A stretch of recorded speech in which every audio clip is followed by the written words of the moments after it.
はい。皆さんこんにちは。小春このきです。いつもご視聴ありがとうございます。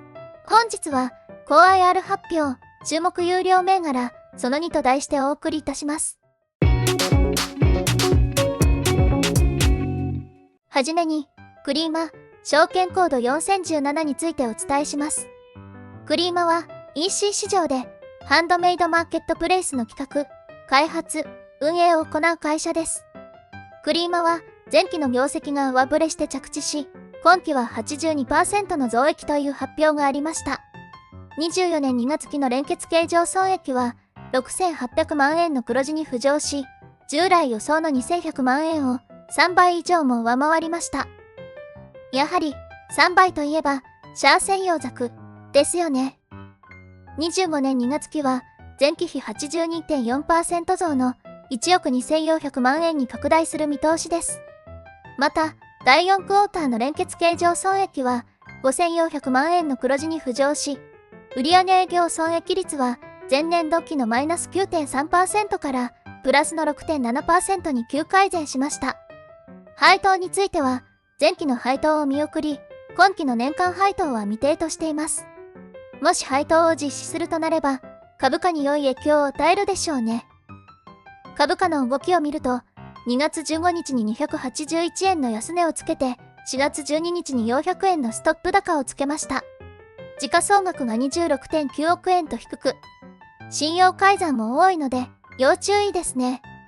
PR は30倍、PBR は 2.7 倍で、配当はありません。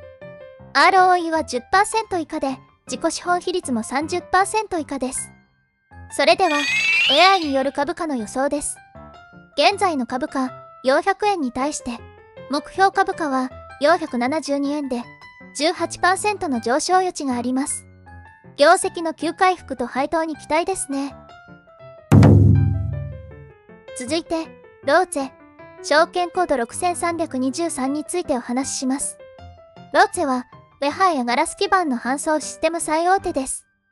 今期の業績予想では、売上高が前期比 29.5% 増となり、1208億円を見込んでおり、営業利益も 31% 増の316億円と発表されました。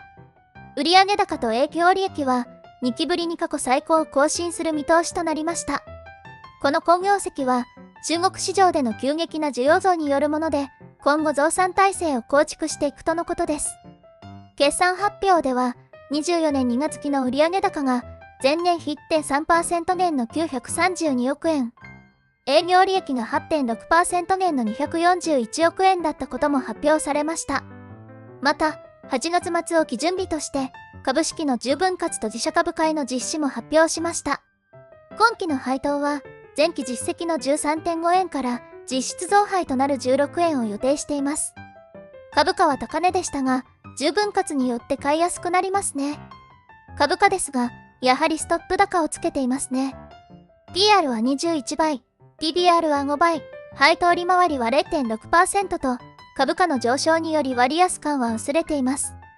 それでは、AI による株価の予想です。現在の株価、26,830 円に対して、目標株価は 17,760 円で、マイナス 33.8% の下落余地があります。割高ではありますが、AI は買いを推奨しています。ちょっとここからは、怖くて買えないかな。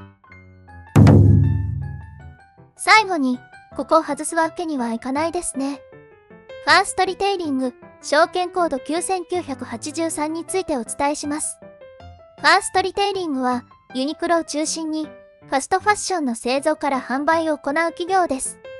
注目の決算発表ですが、最終利益の見通しを3100億円から3200億円に引き上げました。また、中間配当は従来の予想から10円増額し、175円としました。合わせて期末配当予想も10円増額し、175円に見直しました。売上収益の見通しは、上期業績の下振れを反映して200億円減の3兆300億円に下方修正しました。上期の売上収益は、前年度期比 9% 増の1兆6000億円。最終利益は 27.7% 増の1960億円でした。年間配当予想は350円となり、前期比60円の増配を予定しています。過去最高益を更新したこの結果を、市場は物足りないと評価し、株価は下落しました。4月1日を頂点として、ずっと下げ基調で、4月8日にデッドクロスが出現しています。週末の終値も、マイナス 4.4% の42,160 円で引けています。昨年3月に株式分割を行っていますが、1年で株価は2倍になって、なかなか手が出しづらい値段ですね。PR は40倍、PBR は 6.5 倍、配当利回りは 0.8% と、割安感はありません。